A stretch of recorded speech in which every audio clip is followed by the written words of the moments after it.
Okay. Are you ready? I'm recording. Just started. Okay, so can you just tell me where we're going? I'm going down to the basement where my mother kept her medical funds. Did you guys move them here once she retired? Yes, we did.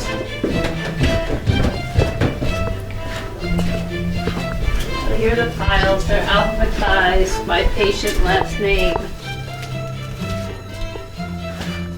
I'm just going to take out the whole box of these here.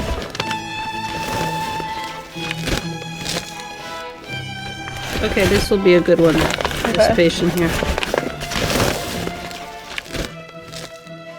I'm Katie Hafner. Welcome to Lost Women of Science, a podcast where we unearth stories of extraordinary female scientists who haven't received the recognition they deserved. This is Season 1, about the life and work of Dr. Dorothy Andersen. She was a physician and pathologist at Columbia University, and she was the first to identify cystic fibrosis in the 1930s. Dorothy Andersen had a lot of firsts to her name. She was the first physician to diagnose a living patient with cystic fibrosis, essentially a death sentence at the time. She was the first to come up with a simple diagnostic test for CF. She was the first to come up with treatments to extend the life of CF patients, and she was the first to recognize that CF was a genetic disorder. Despite all that, she's not a household name, though some people are familiar with the broad strokes of her medical accomplishments. Some of the most fundamental aspects of Dorothy Andersen's life remain a mystery, and something about that just didn't sit right with me. Our reporting team, which consists pretty much of me and our associate producer Sophie McNulty, looked all over the place for any relics of Dorothy Andersen's life. We looked for letters she might have written. We looked for her manuscript drafts. And we hit a lot of dead ends. But then... Hello? Hi! Are you still in the basement? Yes, I am. That's Sophie. She's in a basement in northern Connecticut. And I just came across, in a box that was unmarked and off to the side, 2 folders labeled Dorothy Andersen. Sophie's in a house that belongs to Michelle Orez, the daughter of Dr. Celia Orez, who worked with Dr. Andersen in the 1960s. And, lucky for us, Michelle kept all the medical files from her mother's decades-long career. The first is full of notes, it looks like, from the 1960s that Celia took when she was working for Dr. Andersen. And the other one is definitely clearly related to Dorothy Andersen. As soon as I open it, I see a photo of Dorothy. And then there's this note followed by chapters, and it says, "Dear Dr. Orez, here's the first section of my book about Dorothy Andersen. I'd very much appreciate it if you could find the time to read it and then let me have your criticisms, corrections, additions, etc. Just give me a ring when you're ready." It's by Libby Mackle, and it's a biography of Dorothy Andersen, MD. She must never have published it. Yeah, she must never have published it. So were all the answers to all of our questions about Dorothy's life just sitting in a basement the whole time? And what about Libby Mackle's hard work? Why was this biography just left to sit in a damp basement with sports equipment and lawn chairs? Claire Tomalin, a prominent biographer, once wrote, "Biographers search for traces, for evidence of activity, for signs of movement, for letters, for diaries, for photographs." And what she was saying was this, that to put together the puzzle of someone's life, you have to excavate, to bring to light what was long buried. In this episode, we're going to home in on people we've found who did just that. They went out digging and then carefully strung together the pieces of Dorothy Andersen's life. Libby Mackle is one of those excavators. Her manuscript is titled Ahead of Her Time, which is totally true, and it paints a colorful portrait of Dorothy Andersen's life, especially her college days at Mount Holyoke. Libby Mackle wrote the manuscript in the 1970s when a lot of Dr. Andersen's friends and colleagues were still alive. Mackle died about 25 years ago, and we couldn't find any record of the full biography. But we did find one person who knew Libby Maycall. My name is Kate Dominus, and I am Libby Maycall's granddaughter. So, you did not know that she was writing this biography. You had no clue. I had no clue, but I'm not surprised. My grandmother would often take on projects that interested her and write a few spec chapters and a table of contents and then try to shop it around and see if anybody was interested. Wow, do you know how many of these she did? I probably would guess about a half dozen. That's pretty amazing. I mean, to, get that far into a nonfiction book and just sort of throw it at the wall and see if it sticks. I'd love you to read these two paragraphs on page 48, on her return to college a short time later. Okay. Throughout her college years, Dorothy was a self-appointed saleswoman for outdoor exercise and the wonders of the natural world, forever trying to involve the intellectuals around her in her strenuous pursuits. One winter morning, she persuaded Edith to join her for an early breakfast of bacon and eggs in the snow. All the while she was building the fire and cooking the meal, she talked about the joys of fresh morning air. In the spring, she organized expeditions to collect frogs and skunk cabbages for the lab. I can't get over this idea of dragging your friends out of bed to have breakfast in the snow.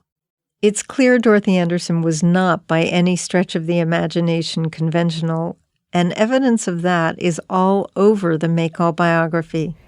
Dorothy Andersen had always liked using her ingenuity to create what she couldn't afford to buy. A few years earlier, she had yearned briefly over some high-priced camping equipment at Abercrombie & Fitch, concluding that it was much too expensive, and set about copying it. She concocted a custom-made sleeping bag, filled with down and neatly sewn by hand, its knots securely tied with the one-handed technique she had learned as a surgical intern. I mean, imagine having your eye on something in an outdoor equipment catalog all year long and finally deciding, nah, it's too expensive. I'll just make it. With all of these anecdotes, I'm seeing this pattern of a person who truly does take matters into her own hands, whether you're talking about her life or her work.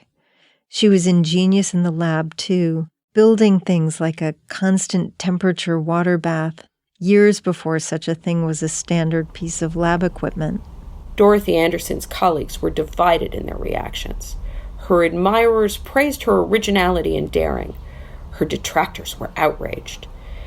They considered her undignified. They believed she did a disservice to her profession, and particularly to women doctors, by lowering herself to work with her hands like a common laborer. Okay, can I just stop and say this has made me just love Dorothy Andersen? I mean, the common laborer who lowered herself to work with her hands. But there's one thing Kate Dominus has no answer for, and maybe no one who's still alive knows the answer to this, and that's why her grandmother decided to write an entire book about Dorothy Andersen's life. Did Andersen's unusual and extraordinary life just spark some interest in Maycall? While reading the biography, I was also struck by something that might seem simple or obvious. So many people from Andersen's life were still alive in the early 1970s, and Libby Maycall interviewed a bunch of those people. I was in high school in the 1970s.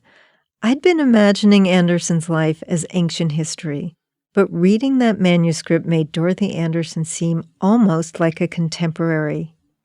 There's just one problem with Libby Maycall's biography, and it's a pretty big one. It stops on page 67. Maybe she shopped those pages around and no one wanted to publish it? We really have no idea, but we do know that all we could find was 67 pages. The unfinished manuscript suddenly cuts off in 1927, the year Dr. Andersen had a prolonged attack of infectious hepatitis. The last scene of the manuscript is special. It's a perfect example of Dorothy Andersen's lemonade out of lemons style. She writes that getting sick turned out to have been, quote, a most fortunate circumstance since it, quote, resulted in orders to cease work for a year. And, she wrote, since loafing in Europe was much more interesting and no more expensive at that time than convalescence in the USA, I spent the following year in France and Italy learning the languages, looking at pictures, pursuing my hobby of sketching, and being laid up in friendly but not always comfortable little hotels at odd places by recurrences of jaundice. And that's it, ending on page 67 in the middle of the page. What a tease from Libby Maycall. Coming up, we'll dig still deeper in the search for threads to a life. I'm Katie Hafner, and this is Lost Women of Science. After reading Libby Maycall's vexingly unfinished manuscript and talking to her granddaughter Kate, I turned, once again, to archives, this time at Columbia, where Dorothy Andersen worked for more than 30 years. And completely by accident, once again, I stumbled upon another excavator, someone else determined to stitch together Dr. Andersen's life. I'm in the archives, which is the basement of the library, the Hammer Health Sciences Library at Columbia University Medical Center, right near where the George Washington Bridge comes in to Manhattan. We are right across the street from Baby's Hospital. Okay, so here's how this happened. For months, I'd been pestering the main archivist at Columbia to let us into the archives to see what there was on Dorothy Andersen.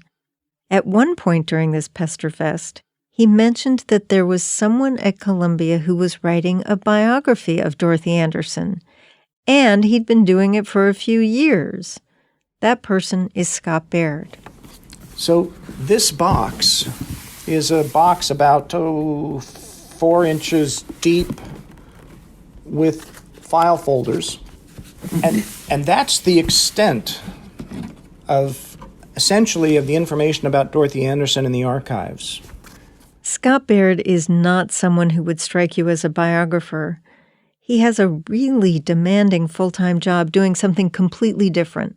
He's a critical care physician at Columbia University, and he spends his time working in the pediatric intensive care unit there. But working on Dorothy Andersen's biography has become Scott's grand obsession. Most of Dr. Andersen's friends and colleagues have died, so there are really very few crumbs for Scott to follow. And so his hunt for clues into Andersen's life, it's taken him all over the place. It was a day in February a couple years ago. I went to this warehouse in the Bronx where many of the records from the early part of the century were kept. I just sort of wandered around like raiders from the Lost Ark, looking for books or boxes or labels or anything. I came across some autopsy reports from the late 1920s, and I said, well, maybe I'll get lucky. And indeed, I did. One of those autopsy reports that Scott Baird found was from 1929, and it was done by a 28-year-old newly arrived assistant pathologist named Dorothy Andersen, who had graduated from medical school a couple of years earlier. So the report she wrote in 1929 described a 34-year-old man who had died of pneumonia. But here's the interesting part. Everything about that autopsy pointed to cystic fibrosis. She had actually seen somebody who had CF, an adult, and described it pretty vividly. And I suspect that somehow colored her responses later on. 5 years later, when she saw the first case of a child, I think it affected the way she saw that severe degree of lung disease, pancreatic involvement, and put it together. With so little material to work with, Scott Baird turned to Dr. Andersen's published papers. And there are a lot of them. In fact, over the course of her career, which was not terribly long, she published more than 80 papers starting in 1926 when she was still a medical student at Johns Hopkins, all the way up until shortly before she died in 1963. A few more papers were even published posthumously. finished by the team she'd been working with. Although she'd dip in and out of other pediatric subspecialties over the years, she always came back to her first passion, cystic fibrosis. In fact, in late 1938, the same year she identified the disease, Dr. Andersen created the first cystic fibrosis diagnostic test, and it was very involved. She had to insert a tube down the throats of children to check for pancreatic enzymes in their intestines. Pancreatic enzymes, by the way, those are the ones that break down food. But in CF patients, those enzymes don't reach the intestines. And this brand new test required brand new tools. So Dr. Andersen again tapped into that same DIY ingenuity that inspired her to make sleeping bags, according to Libby Maycall, and she designed and built a piece of equipment to give the test to toddlers and even to newborns. Here's Kate Dominus again reading her grandmother's work. After a certain amount of trial and error, Dr. Andersen constructed a tube, which she described as highly satisfactory, of number 12 French catheter tubing, to which a dumbbell-shaped metal tip was attached by means of silk thread. Now, at last, she was ready to begin. I spoke with Scott for hours about all this, picking his brain on the research he'd compiled on Dorothy Andersen's career.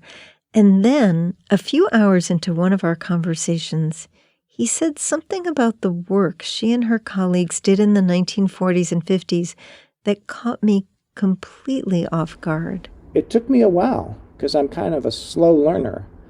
But I finally figured out, wait a second, there's an alternative story here.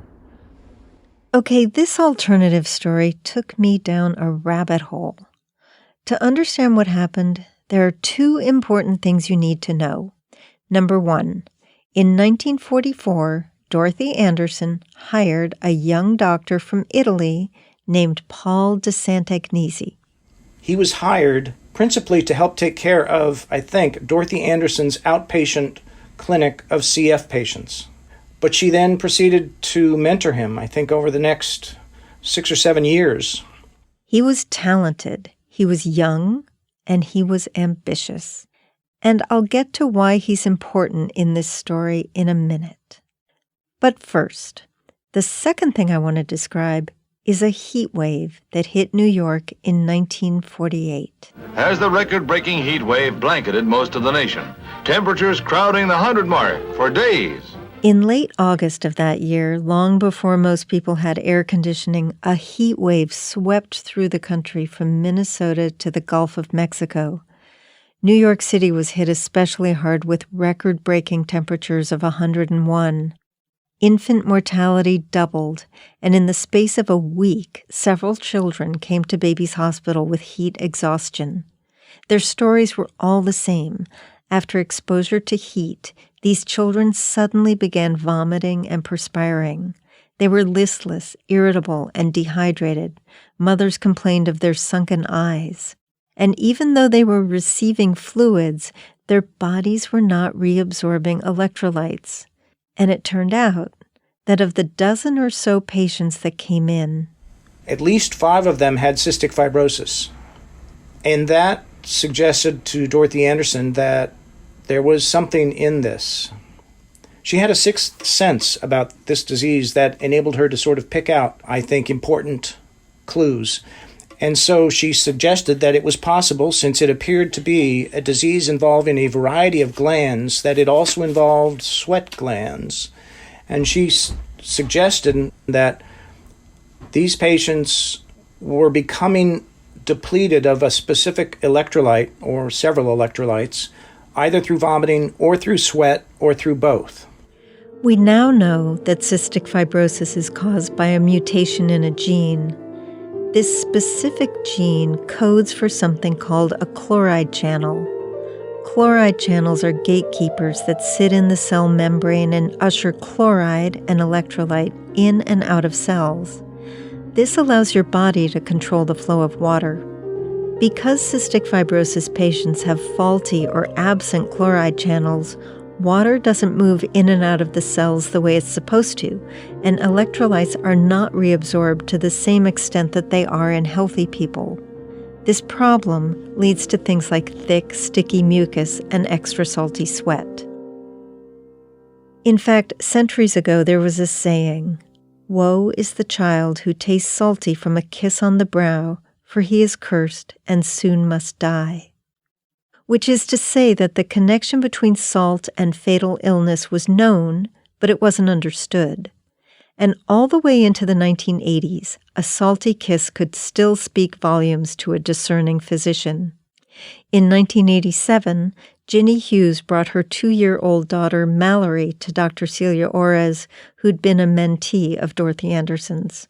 All she did was kiss my baby, and she knew. She could taste it on her lips. Here's CF patient Sarah Kaminsky. And you could actually visualize the white salt crystals on my skin. Yeah, you could actually draw little pictures in the salt and electrolytes. And eventually the link that was made between CF and sweat led to a new diagnostic tool. Here's Brian O'Sullivan, a pediatric pulmonologist from Dartmouth. This heat wave that children were having excessive salt losses in their sweat and getting dehydrated and having low sodium and chloride values in their blood. And that led to development of what's called the sweat test, which really took the place of that, putting the tube down the throat and getting samples of the secretions in the duodenum for making the diagnosis. Instead of that incredibly invasive and uncomfortable procedure, the sweat test simply required collecting sweat from somewhere on a patient's body. And the sweat test remains one of the most important developments in the history of cystic fibrosis. And the doctor credited with the development of the sweat test as well as the discovery of the link between cystic fibrosis and sweat is none other than Paul de Sant'Agnesi, Dorothy Andersen's mentee. That's the doctor we told you to keep in mind. Now, back to this alternative story. Here's Scott Baird again. And when I would go to the internet and look up, for instance, the sweat test, the series of papers on CF sweat testing, which came out in 1953, they all talked about de Sant'Agnesi. And de Sant'Agnesi mentions that it was his paper in November of 1953, which was the beginning of a new paradigm in the care for CF. And then I finally went back to the paper itself in 51 about the heat prostration. And then I went to the 3 papers about CF sweat. And it took me a while because I'm kind of a slow learner. But I finally figured out, wait a second, there's an alternative story here. In order to understand who should really get credit for the discovery of the CF sweat abnormality, let's look at the written record. Here we go. In 1951, 3 years after the 1948 heat wave, Dorothy Andersen and Walter Kessler, a pediatric resident at Babies Hospital, published a paper on heat exhaustion in CF patients.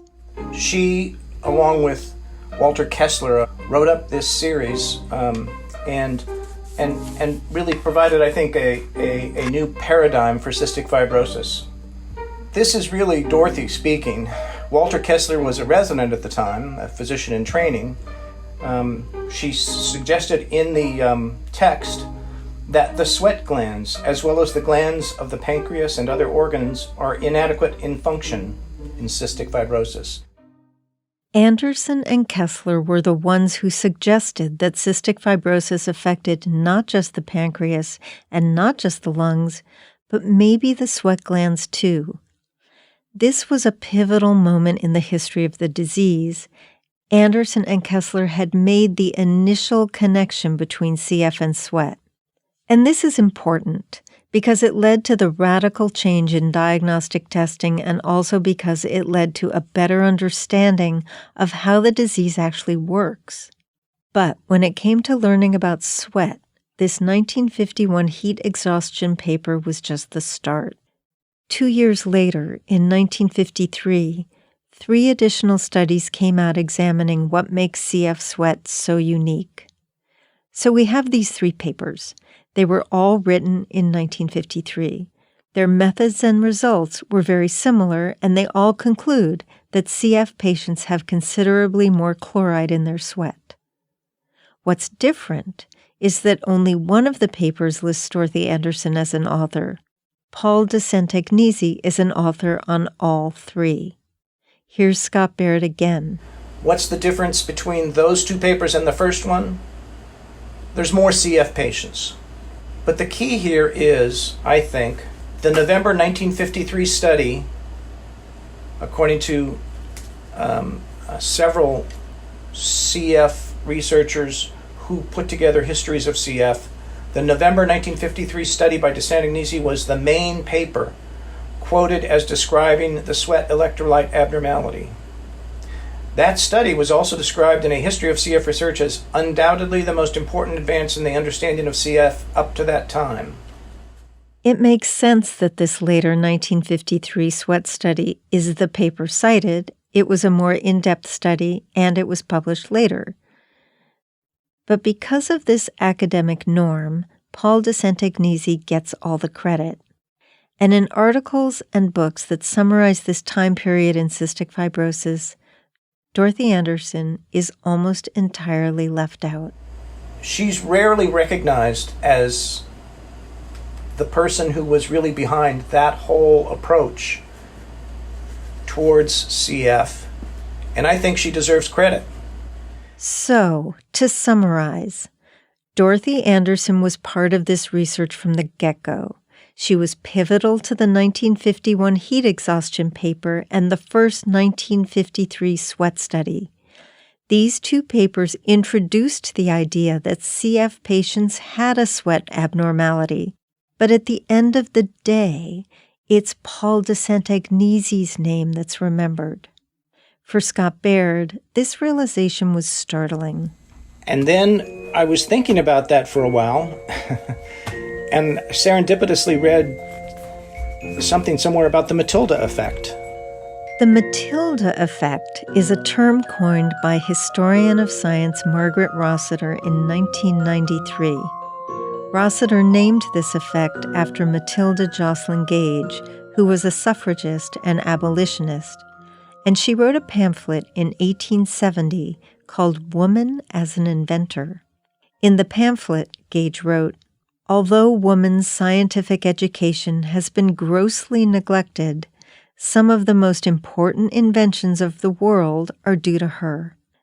The Matilda effect basically describes just that, how women in science have been overlooked because many of their discoveries and breakthroughs were instead attributed to men. And a bell rang in the back of my mind, and I said, wait a second, that's what happened to Dorothy Andersen. And that was the beginning of a different take on the whole story. I started to realize that that was probably the case. In later years, de Sant'Agnesi was prone to minimize Dorothy's contributions. And as I added up all this data in my head, it gradually became clear that her place had been ignored. This matters. And it matters because it's how historical details become embedded in textbooks, in internet searches, and eventually those details come to create a general understanding of the origins of a discovery, say, or an invention. And the Matilda effect means someone else gets credit, and that someone else is a man. This in turn often gives way to what's known as the great man theory of history, where one person, most often a white man, is given credit for a historical breakthrough. And this view, this great man theory of history, it lacks nuance. It doesn't acknowledge the way science really works, with teams of people pushing forward new ideas. Paul de Sant'Agnesi was Dorothy Andersen's teammate, but over history, it's his name alone that's attached to the link between CF and sweat. The mechanisms of the Matilda effect, how it chips away at women's contributions, they can be hard to see.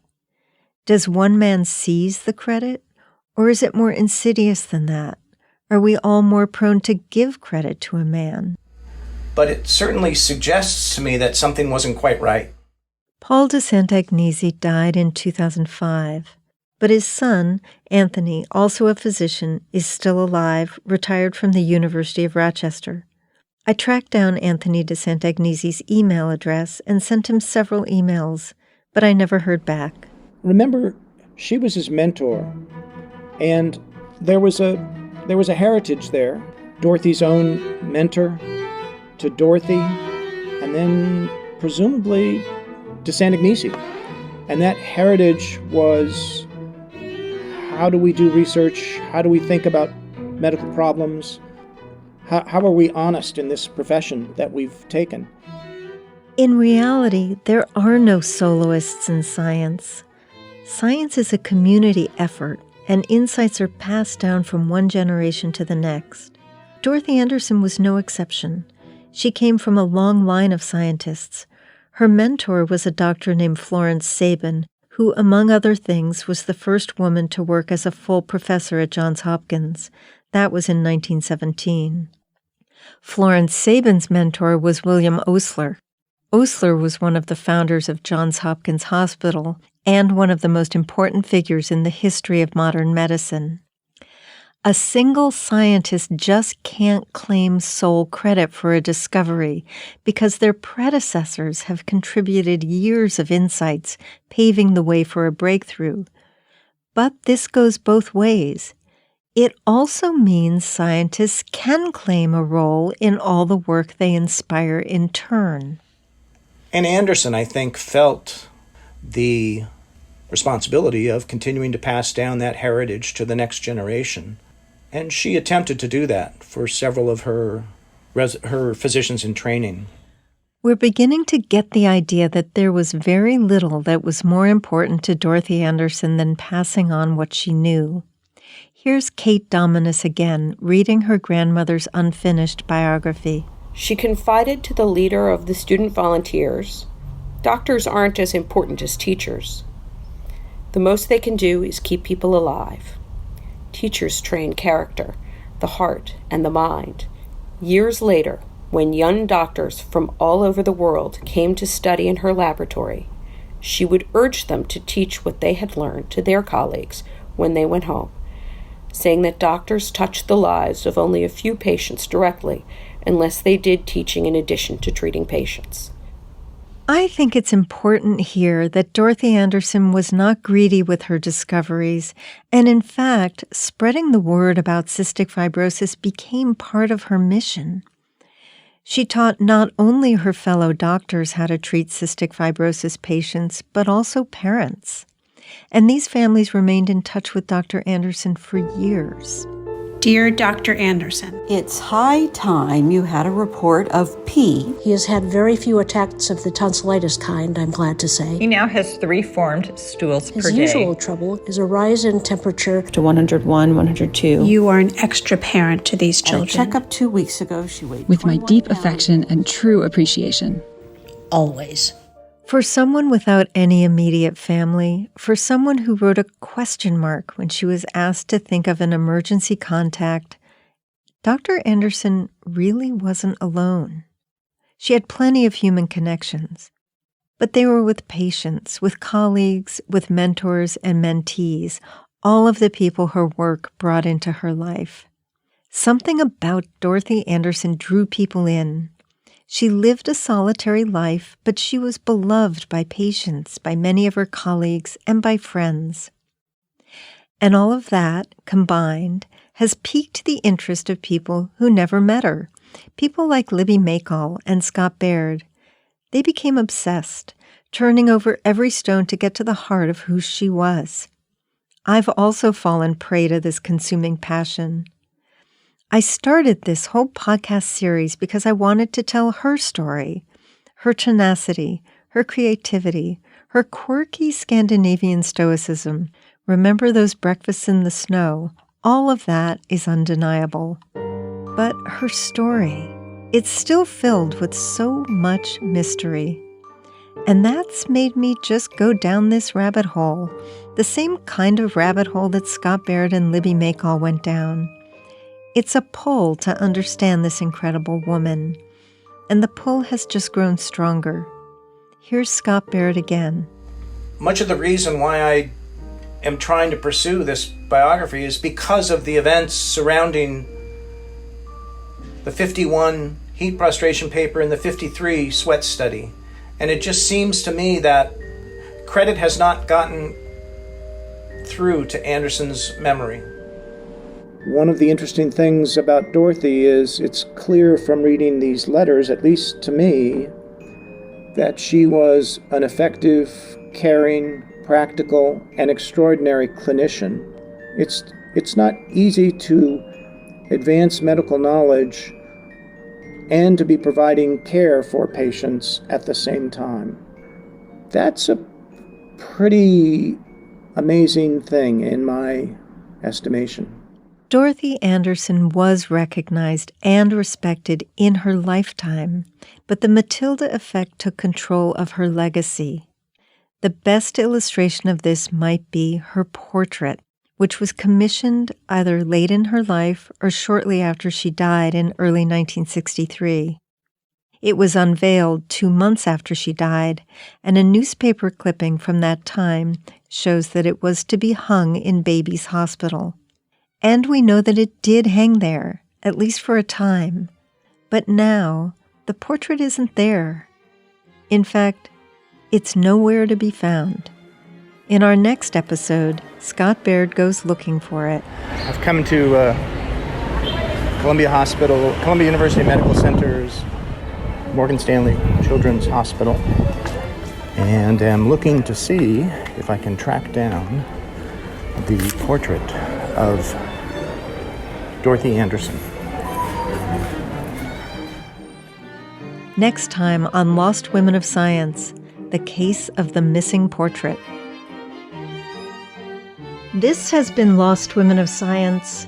Thanks to everyone who made this initiative happen, including my co-executive producer Amy Scharf, senior producer Tracy Wall, associate producer Sophie McNulty, composer Elizabeth Yunin, and technical director Abdullah Rufus. We're grateful to Jane Grogan, Mike Fung, Susan Kerr, Scott Baird, Brian McTeer, Allison Gwynn, Bob Wachter, Nora Matheson, Robin Lynn, Matt Engel, Kathy Bennett Warner, Maria Clave, Jeannie Stivers, Nicolene McCarley, Bijal Trivedi, and our interns Kylie Tonganan, Baze Hohen, and Ella Zaslow. Thanks also to the Mount Holyoke Archives for helping with our search, to Paula Goodwin, Nicole Schilling, and the rest of the legal team at Perkins Coie, and to Harvey Mudd College, a leader in exemplary STEM education. We're also grateful to Barnard College, a leader in empowering young women to pursue their passions in STEM as well as the arts, for support during the Barnard Year of Science. Thanks to Emily Quirk and Jim Schachter at New Hampshire Public Radio, where this podcast was recorded. Lost Women of Science is funded in part by the Gordon and Betty Moore Foundation, Schmidt Futures, and the John Templeton Foundation, which catalyzes conversations about living purposeful and meaningful lives. This podcast is distributed by PRX and published in partnership with Scientific American. Thank you so much for listening. I'm Katie Hafner.